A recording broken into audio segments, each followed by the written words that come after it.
Veruca and her 17-part series Explained Part 1. Main character Veruca. She's a well-known influencer known for a straightforward approach and no fucks attitude.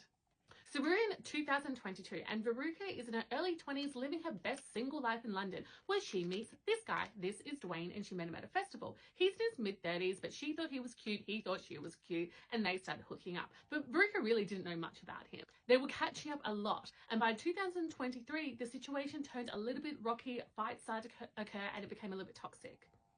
One night in early April 2023, she was at his house and they got blackout drunk. So her memory's a bit foggy.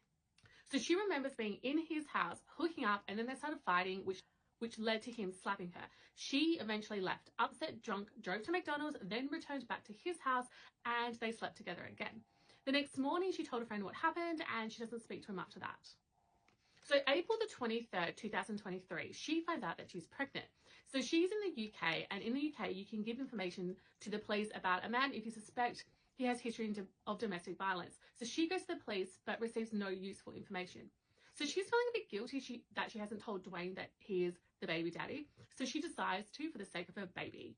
He already has 2 kids with different women. So his response was very indifferent.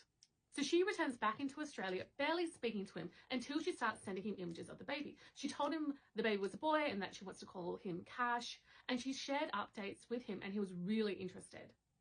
So the baby shower comes around and she pays for his flights to come to the baby shower because she wanted him close to her as she was struggling a little bit with a pregnancy. But he doesn't get on the flight because he didn't know he needed a visa to come to Australia. So she pays for another flight for him to come and he ends up staying in Australia for about a month. So the next day is the baby shower and she gets a penthouse in a really nice hotel in Queensland. Everyone is enjoying themselves. She tells him that he doesn't have to make any effort with anyone. He doesn't have to talk to the friends. All he has to do is take one photo with her as a family for the baby to keep when the baby gets older. So they take the photo is really cute. Now, while the baby shower was occurring, he disappears for quite a while and she didn't know where he went. She also makes a point that one of her friends who was 19 but also looks 14 disappeared at the same time and they were both found playing in a games room together, which she says is a little bit weird and a little bit sus because he made no effort with any other of her friends.